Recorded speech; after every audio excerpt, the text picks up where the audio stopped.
My dear student, class 10th mathematics का first chapter real number आज हम start करने जा रहे हैं। तो चैप्टर स्टार्ट करने से पहले हम कुछ बेसिक टर्म्स देखेंगे जो हम पिछली क्लासेस में पढ़ चुके हैं। जैसे नेचुरल नंबर 1 2 3, आप सब जानते हैं 1 2 3 ये नेचुरल नंबर होते हैं। होल नंबर, नेचुरल नंबर के साथ अगर ज़ीरो को इंक्लूड कर दिया जाए तो होल नंबर। इंटीजर्स क्या होते हैं? All negative positive including zero are integers. Rational number which can be perform in the form of p by Q. यहाँ आपको स्टूडेंट कंफ्यूज नहीं होना है। p बाई क्यू मतलब ये फ्रैक्शंस में रैशनल नंबर है और जो फ्रैक्शन नहीं है वो भी रैशनल नंबर है, क्योंकि ये 7 मीन्स 7/1। इर्रेशनल नंबर क्या होते हैं? एक तो अंडर रूट वाले जो परफेक्ट स्क्वायर नहीं होते हैं, जैसे √9 इर्रेशनल नहीं है, √81 इर्रेशनल नहीं है, ये इर्रेशनल है क्योंकि ये परफेक्ट स्क्वायर नहीं है। 3 और 5 किसी के स्क्वायर नहीं है। और एक इस तरह के नंबर जो 1.012 करके डैश डैश डैश, इसका मतलब क्या हुआ?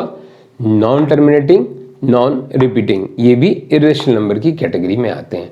तो स्टूडेंट इन सब का जो मिक्सचर रहता है, इन सबको अगर हम मिक्सचर करें तो उसको हम कहेंगे real number.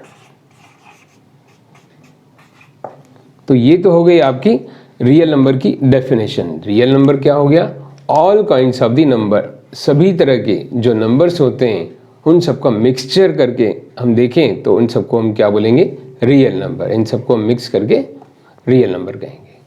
Class 10th chapter 1 real number का important topic Euclid division lemma हम समझने जा रहे हैं। इसको बहुत ही इजी तरीके से समझाने के लिए मैं कुछ इजी एग्जांपल ले रहा हूँ। देखिए स्टूडेंट, ये जैसे मैंने डिवाइड किया 8 को 2 से, तो क्या आएगा? 2 4 जा 8 0। एक और एग्जांपल ले लेते हैं हम, 3 एंड दिस इज 17, 3 5 जा 15, तो आ गया रिमाइंडर 2। अब देखिए स्टूडेंट, ये लोअर क्लासेस में जो आपने डिवीजन किया है इसी को हम मॉडिफाइड करके यूक्लिड डिवीजन लेमा का स्टेटमेंट बनाएंगे। देखिए स्टूडेंट, यहाँ पर मैं इसको लिख सकता हूँ 8 is equal to 2 into 4 plus 0, क्योंकि आपने लोअर क्लास में भी पढ़ा होगा डिविडेंड, डिवाइजर, क्वोशिएंट, रिमाइंडर। तो we are writing dividend is equal to divisor into quotient plus remainder. ऐसे में यहाँ पर लिखूँ तो क्या आएगा?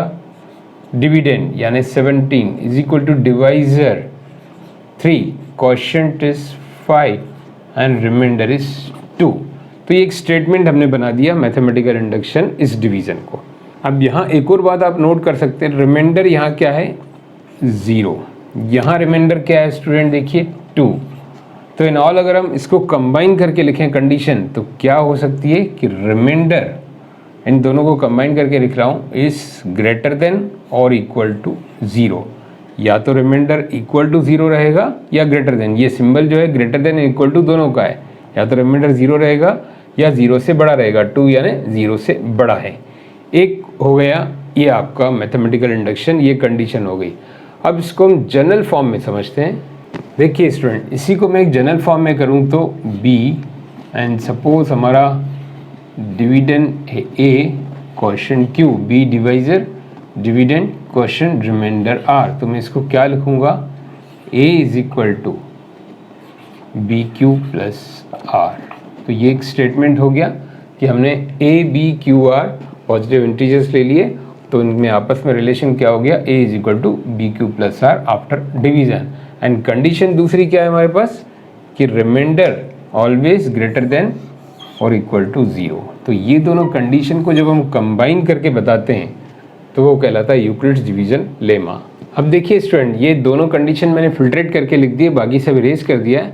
और इसके अलावा एक और क्या कंडीशन है? देखिए रिमाइंडर, जो रिमाइंडर है वो हमेशा किससे छोटा रहेगा?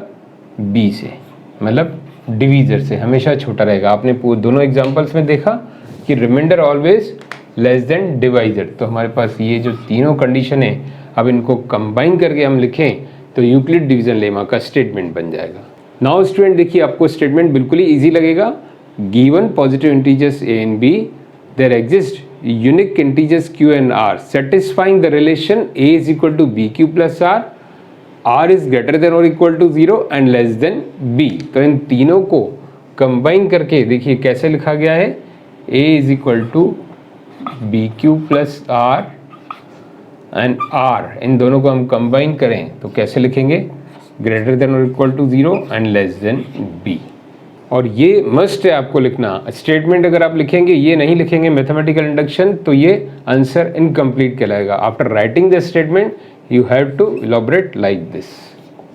फंडामेंटल थ्योरम ऑफ अर्थमेटिक, जो रियल नंबर का नेक्स्ट टॉपिक है, इसको हम समझने के लिए पहले आइए composite number and prime number में डिफरेंस देखें।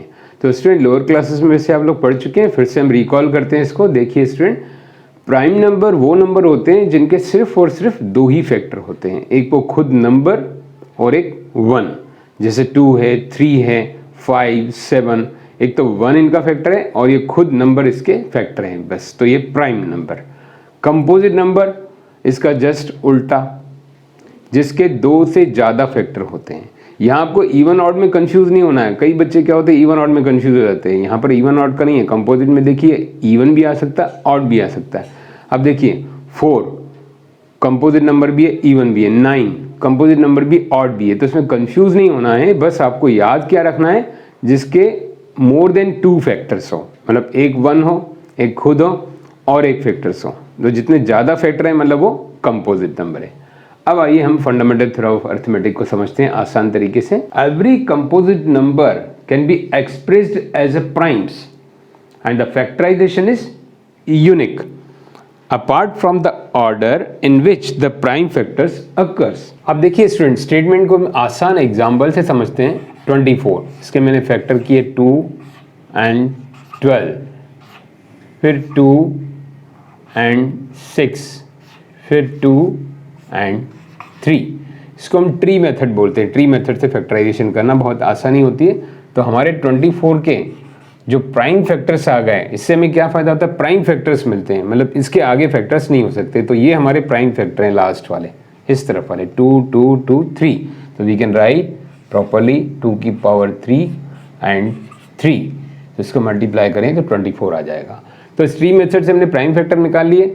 तो इससे देखिए क्या पता चलता है कि एवरी कंपोजिट नंबर, जो कंपोजिट नंबर है उसको एक्सप्रेस कर सकते हैं product of primes, prime number के प्रोडक्ट से एक्सप्रेस कर सकते हैं।